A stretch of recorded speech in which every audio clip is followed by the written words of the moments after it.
আমাদের পরিষ্কার ঘোষণা, এই আগামী বছর জাতীয় পার্টির সন্ত্রাসীদের যেখানেই পাওয়া যাবে সেখানেই গণধোলাই দেওয়া হবে। এদেরকে আর ছাড় দেওয়ার কোন সুযোগ নেই। এরা ইতিমধ্যে এই বাংলাদেশকে বেকায়দায় ফেলার যে দুঃসাহস দেখিয়েছে, আজকের পর থেকে এই জাতীয় পার্টিকে আমরা ক্ষমা করতে পারি না।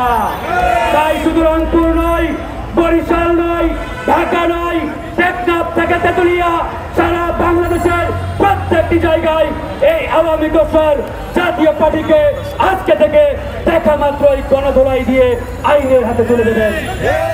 প্রিয় ভাইরা আমার, আজকে এই সরকার নির্বাচনের কথা শুনলেই জনতন্ত্র রোগে তারা ভোগা শুরু করেন, আতঙ্কিত হয়ে যান, তাদের ব্যস্ততা শুরু হয়ে যায়।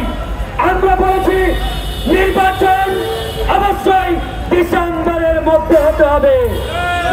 নির্বাচন যত বিলম্বিত হবে ততই বাংলাদেশে জাতীয় পার্টির মতো আওয়ামী চান্ডারা এই দেশকে আবারও বিপদের দিকে ঠেলে দেওয়ার চেষ্টা করবেন। জাতীয় পার্টি মিছিল করছে, এদের মধ্যে আওয়ামী লীগ ঢুকে পড়ছে। জিএম কাদের এর আগে বলেছে আওয়ামী লীগ নিষিদ্ধ করা যাবে না। জিএম কাদের বলেছে আগামী নির্বাচনে আওয়ামী লীগ অংশ নিতে পারবে। তার মানে কি? তার মানে এই জিএম কাদের শুধুমাত্র তার জাতীয় পার্টি নিয়ে মিছিল করছে না, এই কুলাঙ্গার শেখ হাসিনার দোসর এই জাতীয় পার্টির চেয়ারম্যান জিএম কাদের আওয়ামী লীগকে নিয়ে মিছিল মিটিং করছে।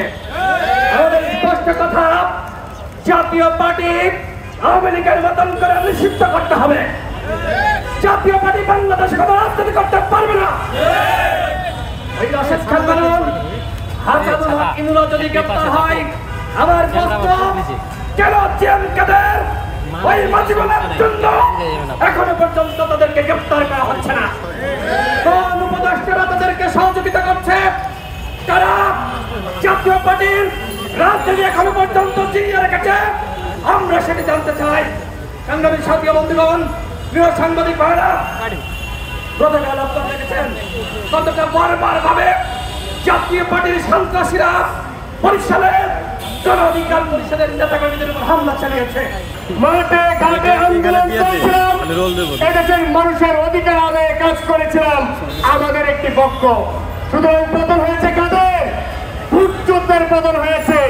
এই ভোট যুদ্ধের সহযোগী হচ্ছে এই জিএম কাদের এবং জাতীয় পার্টি। অনতি বিলম্বে আমরা আজকের এই সমাবেশ থেকে আহ্বান জানাই, রংপুরের মেয়র গতকালকে যে বক্তব্য দিয়েছেন যে এনসিপি কে গালিগালাজ করেছেন, গণ অধিকার পরিষদ গতকালকে বরিশালে হামলার শিকার হয়েছে। জাতীয় পার্টিকে যদি আইনের আওতায় না আনা হয় তাহলে সারা দেশের কোথাও জাতীয় পার্টি অফিস তো দূরের কথা, এদের কোনো অস্তিত্ব রাখা হবে না।